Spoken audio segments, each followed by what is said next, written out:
आप सभी को नमस्कार। शिक्षा विभाग हरियाणा से मैं मास्टर मनोज पवार गणित की इस कक्षा में आपका हार्दिक स्वागत करता हूं। प्यारे बच्चों, पिछली वीडियोस में हमने देखा था कि यदि दो राशियां सीधे या प्रत्यक्ष समानुपात में होती हैं तो वो अनुक्रमानुपाती होती हैं, और जिस अनुपात में एक राशि बढ़ती है उसी अनुपात में दूसरी राशि भी बढ़ती है, या जिस अनुपात में एक राशि घटती है उसी अनुपात में दूसरी राशि भी घटती है। लेकिन कई बार परिस्थितियां ऐसी हो जाती हैं, विचरण कुछ ऐसे हो जाते हैं राशियों में, जैसे हमें एक दीवार बनानी है और एक मिस्त्री उस दीवार को 10 दिनों में बनाता है, तो यदि दो मिस्त्री उसके ऊपर लगा दिए जाएं तो वो दीवार कितने दिनों में बनेगी? कम दिनों में बनेगी। अर्थात जैसे जैसे मिस्त्रियों की हम संख्या बढ़ाएंगे दिनों की संख्या घटती रहेगी। इस प्रकार की जो राशियां होती हैं वो प्रतिलोम अनुपात में होती हैं। प्रतिलोम अनुपात का मतलब जिस अनुपात में एक राशि घटती है उसके प्रतिलोम अनुपात में दूसरी राशि घटती है, अर्थात वो बढ़ेगी। एक राशि यदि घट रही है तो दूसरी राशि क्या होगी? बढ़ेगी। इस प्रकार के अनुपात को हम एक उदाहरण द्वारा समझते हैं। मान लिया कि आपके पास 200 रुपए हैं और उन 200 रुपए की आपको पुस्तक लेनी है। समान मूल्य वाली यदि हम पुस्तक खरीदते हैं, यहाँ पे मैंने लिया है कि पुस्तक का मूल्य रुपयों में है और खरीदी जा सकने वाली पुस्तकें, यदि हम 10 पुस्तक 200 रुपए की खरीदेंगे तो कितनी पुस्तकें हमारे पास आएगी? 20 पुस्तकें आएंगी, ठीक है ना। और यदि पुस्तक का मूल्य 20 रुपए हो तो 200 रुपए में कितनी पुस्तकें आएंगी? ध्यान से देख के कीजिए। 20 रुपए की एक पुस्तक है, 200 रुपए में कितनी आएंगी? बिल्कुल सही कहा, 10 आएंगी। आगे भी देख लेते हैं। हमारे पास 200 रुपए ही हैं और एक पुस्तक का मूल्य यदि 40 रुपए है तो फिर कितनी आएंगी? 40, 40, 80, 40, 120, 40, 160, 40, 200, 5 आएंगी।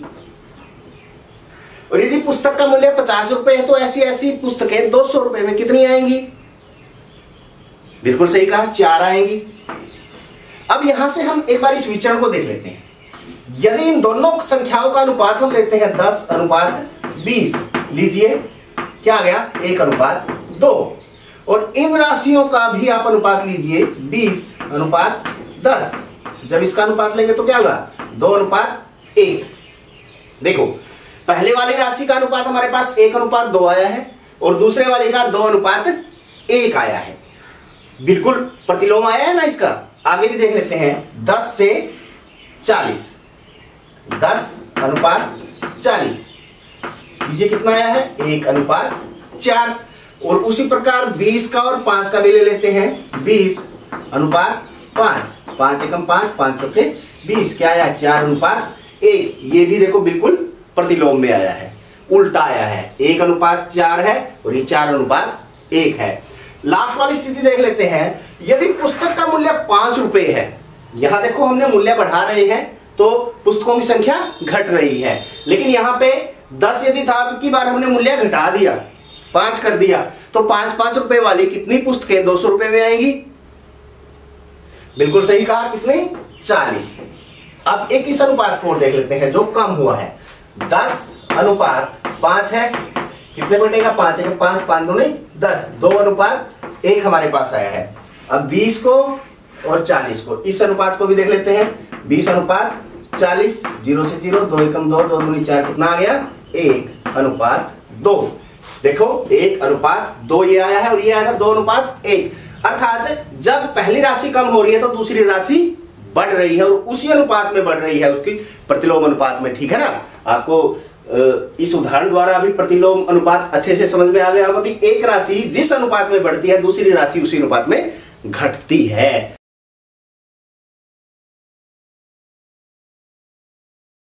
सबसे पहले प्रश्न नंबर 1 को देख लेते हैं। प्रश्न नंबर 1 में पूछ रखा कि निम्नलिखित में से कौन प्रतिलोम अनुपात में है? प्रतिलोम का मतलब उल्टे अनुपात में है। पहले है किसी कार्य पर लगे व्यक्तियों की संख्या और उस कार्य को पूरा करने में लगा समय। देखो हमने पीछे अभी उदाहरण लेके भी देखा था कि कोई कार्य यदि करना है, एक आदमी उसको ज्यादा दिनों में करेगा, और यदि ज्यादा आदमी लगा दिए जाए, 2 आदमी लगा दिए जाए तो वो कम दिनों में होगा, 5 आदमी लगा दिया जाए तो और कम दिनों में होगा। तो ये जो हमारे पास ये स्थिति है ये प्रतिलोम अनुपात में ही है, ठीक है ना। क्योंकि जैसे जैसे हम व्यक्तियों की संख्या बढ़ा रहे हैं, दिनों की संख्या क्या हो रही है? कम हो रही है, ठीक है। दूसरा, एक समान चाल से किसी यात्रा में लिया गया समय और दूरी। अब समय और दूरी के उसमें यदि हम मोटरसाइकिल से समान चाल से चल रहे हैं और 1 घंटे में मोटरसाइकिल 40 किलोमीटर जाती है तो 2 घंटे में कितनी जाएगी? 80 किलोमीटर। अर्थात समय के साथ क्या हो रहा है? दूरी बढ़ रही है। समय जैसे जैसे बढ़ रहा है दूरी भी बढ़ रही है। तो ये हमारे पास प्रत्यक्ष अनुपात की स्थिति है, सीधे अनुपात की स्थिति है, प्रतिलोम अनुपात की नहीं है। ठीक है, अब देखो ये स्थिति प्रतिलोम अनुपात की थी, ये नहीं आई है हमारे पास प्रतिलोम अनुपात की, ये प्रत्यक्ष अनुपात की हमारे पास स्थिति है। खेती की गई भूमि का क्षेत्रफल और काटी गई फसल। खेती हम जितनी भूमि पे, यदि हम 1 एकड़ भूमि पे खेती करते हैं तो काटेंगे कितनी? 1 एकड़ ही तो काटेंगे। और 2 एकड़ पे करेंगे तो 2 एकड़ काटेंगे। अर्थात जैसे जैसे हम खेती की भूमि का क्षेत्रफल बढ़ा रहे हैं तो काटी गई फसल भी क्या हो रही है? बढ़ रही है। तो ये भी हमारे पास प्रत्यक्ष अनुपात में है, प्रतिलोम अनुपात में नहीं है, ये भी नहीं है। अगला, एक निश्चित यात्रा में लिया गया समय और वाहन की चाल। समय और चाल की बात यहां पे हो रही है। अब ध्यान से देखें कि यदि हम 40 किलोमीटर की गति से जा रहे हैं और हमें 120 किलोमीटर की दूरी तय करनी है तो कितना समय लगेगा? हमें 3 घंटे लगेंगे। बिल्कुल सही, 40 40 40। और यदि हम 60 किलोमीटर प्रति घंटा की स्पीड से जा रहे हैं तो फिर कितना समय लगेगा? 2 घंटे लगेंगे। बिल्कुल सही। अर्थात जैसे जैसे हम चाल बढ़ा रहे हैं समय क्या हो रहा है? कम हो रहा है। चाल बढ़ रही है और समय कम हो रहा है। तो ये हमारे पास प्रतिलोम अनुपात की स्थिति है, प्रतिलोम अनुपात। ठीक है, आगे, किसी देश की जनसंख्या और प्रति व्यक्ति भूमि का क्षेत्रफल। प्रति व्यक्ति भूमि का क्षेत्रफल हम उसका जितना क्षेत्रफल होता है देश का और जितनी जनसंख्या होती है उससे भाग देके निकाल सकते हैं। अर्थात जो हमारे पास जितना क्षेत्रफल है उसको व्यक्तियों की संख्या से भाग दे दिया जाता है। अब ध्यान दीजिए कि यदि जनसंख्या बढ़ेगी, व्यक्तियों की संख्या बढ़ेगी और क्षेत्रफल को हम देखो, क्षेत्रफल को हम किससे भाग देंगे? जनसंख्या से। जैसे जैसे हर नीचे वाली संख्या बढ़ती रहेगी वैसे वैसे हमारे पास छोटी संख्या आती रहेगी।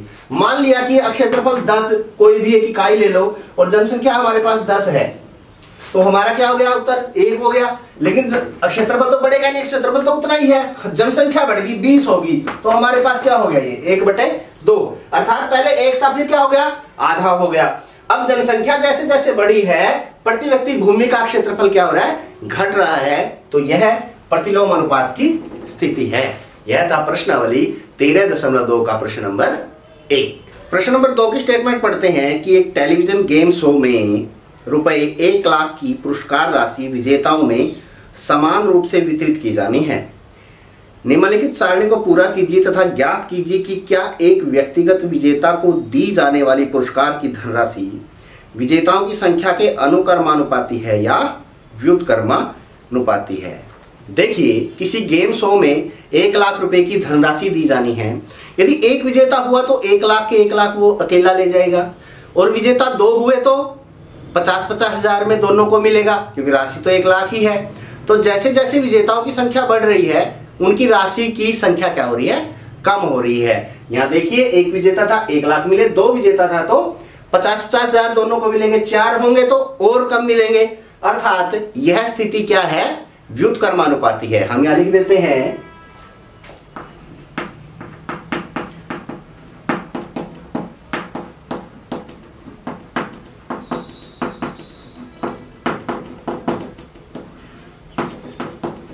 कि यह स्थिति व्युत्क्रमानुपाती है। अब व्युत्क्रमानुपाती तो हम मान लेते हैं 4 विजेता है तो x धनराशि मिलेगी, इसमें y मिलेगी, इसमें z मिलेगी, इसमें p मिलेगी, q मिलेगी। हमने ये चरों के रूप में ले लिया। अब जब स्थिति व्युत्क्रमानुपाती होती है, जो राशियां हैं वो प्रतिलोम अनुपात में होती हैं, तो हम उनको देखो कैसे निकालते हैं। ये देखें, ध्यान से देखिए, सेम राशि जो एक ही तालिका में और एक ही कॉलम में दी हुई है, एक ही स्तंभ में दी हुई है, इनकी गुणा करनी है। 1 को 1 लाख से गुणा किया, 1 लाख आ गया। 2 को 50,000 से गुणा किया, फिर भी 1 लाख आएगा। या यहां जो राशि आएगी उसको 4 से गुणा करेंगे तो 1 लाख ही हमारे पास राशि आएगी। तो हम यहां लिख सकते हैं कि इन दोनों की गुणा इन दोनों की गुणा के बराबर है। अर्थात 4 गुना x किसके बराबर है? 1 गुना 1 लाख के बराबर है। अब यहां से x का मान हमारे पास निकल जाएगा, ये तो 1 लाख ही हो गया और बटे कितना हो जाएगा? ये 4 से इसको काटो, 4 एकम 4, और ये 25 चौके 100 हमारे पास आ जाएगा, 1000 ऐसे कैसे बचेगा। तो x का मान हमारे पास कितना हो गया, 25,000 हो गया। अर्थात जब 4 हमारे पास विजेता होंगे तो प्रत्येक को 25-25 हजार रुपए मिलेंगे। अब इसको भी निकाल लेते हैं इसी प्रकार से।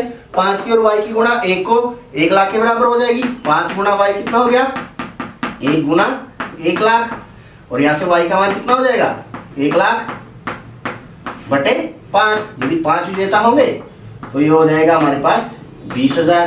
कितना हो गया, 20,000। अर्थात जब 5 विजेता होंगे तो प्रत्येक को कितनी कितनी राशि मिलेगी, 20-20 हजार। अब 8 विजेताओं के लिए ले लेते हैं। 8 गुणा z किसके बराबर हो गया, 1 गुणा 1 लाख, ये हो गया ना। और z यहां से कितना हो जाएगा, ये तो पूरा 1 लाख ही है, बटे 8 हो गया हमारे पास। अब काटे, 8 एकम 8, 8 एकम 8 2, 20, 8 दूनी 16 और 8 पंजे 40 हमारे पास हो गया। तो ये कितना हो गया, 12,500 मिलेंगे प्रत्येक को। और यदि विजेता हमारे पास 10 हो गए तो 10 p के साथ है, 10 गुणा p बराबर 1 गुणा 1 लाख, वही ठीक है ना। इसी के अनुसार चल रही है ना ये प्रतिलोम अनुपात। तो यहां से p का मान हमारे पे कितना हो जाएगा, 1 लाख बटे 10। इससे इसको काट देंगे, कितना आ गया, 10,000। तो प्रत्येक को कितने मिलेंगे, 10,000 मिलेंगे। और यदि 20 विजेता हो गए 1 लाख में तो 20 गुणा क्यों किसके बराबर आ गया, 1 गुणा वही 1 लाख, और क्यों यहां से कितना हो जाएगा, 1 लाख बटे 20। इसको काट देंगे, ये आ जाएगा पूरा का पूरा 5,000 रुपए। अर्थात जब विजेता हमारे पास 20 होंगे तो प्रत्येक विजेता को कितनी कितनी राशि मिलेगी, 5-5 हजार रुपए मिलेंगे। तो इस प्रकार स्थिति व्युत्क्रमानुपाती थी और हमने हर एक राशि को आसानी से निकाल लिया है। ये था प्रश्नावली 13.2 का प्रश्न नंबर 2। प्रश्न नंबर 3 की स्टेटमेंट पढ़ते हैं कि रहमान तीलियों या डंडियों का प्रयोग करते हुए एक पहिया बना रहा है। वह समान तीलियों को इस प्रकार लगाना चाहता है कि किन्हीं भी क्रमगत तीलियों के युग्मों के बीच के कोण बराबर हैं। निम्नलिखित सारणी को पूरा करके उसकी सहायता कीजिए। सबसे पहले तो हमें इस सारणी को पूरा करना है, तो हम पहले सारणी को पूरा कर लेते हैं, उसके बाद उसके प्रश्नों को देखेंगे। हमारी ये सारणी यहां तक है 12 तक। तो इसको देखेंगे सबसे पहले हम कि जो राशि हमारे पास है, एक राशि है दूसरी राशि, क्या इनकी गुणा बराबर आ रही है। अर्थात 4 गुणा 90 डिग्री किसके बराबर आ गया हमारे पास, 360 डिग्री के, और दूसरी 6 गुणा 60 डिग्री किसके बराबर आएगा, ये भी 360 डिग्री के। ये दोनों गुणा यदि बराबर आ जाती हैं तो हम लिख देंगे कि यह है स्थिति परस्पर व्युत्क्रमानुपाती है, व्युत्क्रमानुपाती है। स्थिति हमारे पास क्या होगी, व्युत्क्रमानुपाती होगी। तो हम आसानी से अब इसको हल करेंगे। देखिए हम मान लेते हैं ये x है, ये y है, ये z है यहाँ पे। तो ये हमें करना आता है कि इन दोनों गुणा इसके बराबर आ जाएगी। अर्थात 8 गुणा x किसके बराबर हो जाएगा, 4 गुणा 90 डिग्री के, और यहाँ से x किसके बराबर आ जाएगा, 4 गुणा 90 डिग्री बटे 8। यहाँ से 4 से 2 कट गया, 2 से 45। तो ये कितने डिग्री का कोण हमारे पास हो गया, 45 डिग्री का कोण हो गया। कि तीलियों की संख्या जैसे जैसे बढ़ रही है, कोणों की संख्या, उनके बीच के कोणों की संख्या उसी अनुपात में कम हो रही है। आगे देखिए 10 और y का, 10 गुणा y किसके बराबर आ गया भाई, 4 गुणा 90 डिग्री के। यहां से y का मान 4 गुणा 90 डिग्री बटे 10, 0 से 0 काट देते हैं, 9 चौके 36 डिग्री। तो ये कोण कितना आ गया, 36 डिग्री। और यदि 12 है तो हम लेंगे 12 z बराबर है 4 गुणा 90 डिग्री। अर्थात यहां से z किसके बराबर आ जाएगा, 4 गुणा 90 डिग्री बटे 12 है। 4 एकम 4, 4 दिए 12, 3 से ये 30। तो कितने डिग्री का कोण हो गया, 30 डिग्री का कोण हो गया। तो यहां हमने देखा इस तालिका को पूरा करके, ये देखा कि जैसे जैसे तीलियों की संख्या बढ़ रही है उनके बीच जो कोण है उसकी संख्या या उसका मान है वो घट रहा है। ठीक है, अब प्रश्नों की तरफ जाते हैं। प्रश्नों को ध्यान से पढ़िए।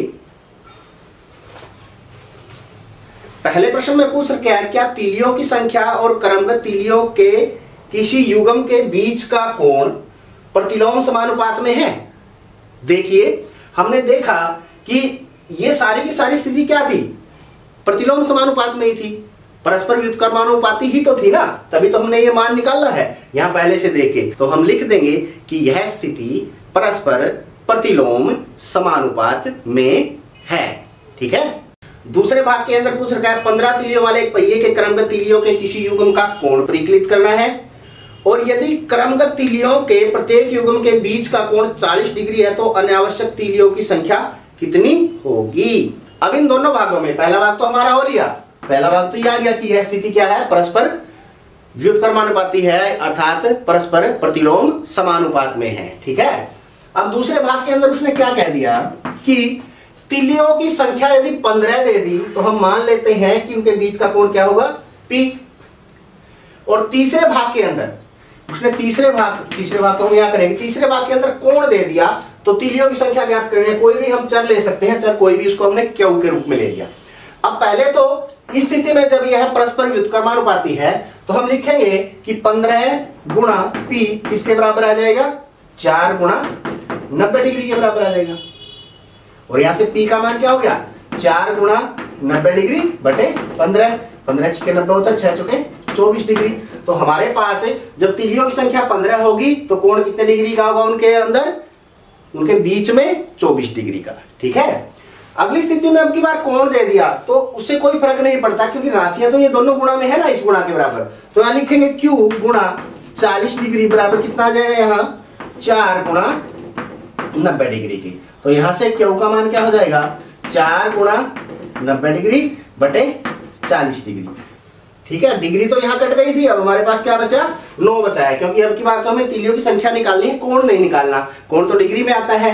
अब तीलियों की संख्या सीधी हमारे पास क्या आ जाएगी, 9 आ जाएगी, जब क्रमगत तीलियों के बीच में, उनके युग्म के बीच में कोण कितना दे रखा है, 40 डिग्री दे रखा है। तो देखिए किस प्रकार हमने इस स्थिति को, परस्पर व्युत्क्रमानुपाती स्थिति को लेकर इन सारी राशियों को ज्ञात कर लिया है। यह था प्रश्नावली 13.2 का प्रश्न नंबर 3। तो ये 3 प्रश्न थे, यहां से आपको अच्छे से समझ में आ गए होंगे। अब इनसे संबंधित प्रश्न हम अगली वीडियो में करेंगे, उसको देखने के लिए हमारे साथ बने रहें। तब तक के लिए बाय बाय।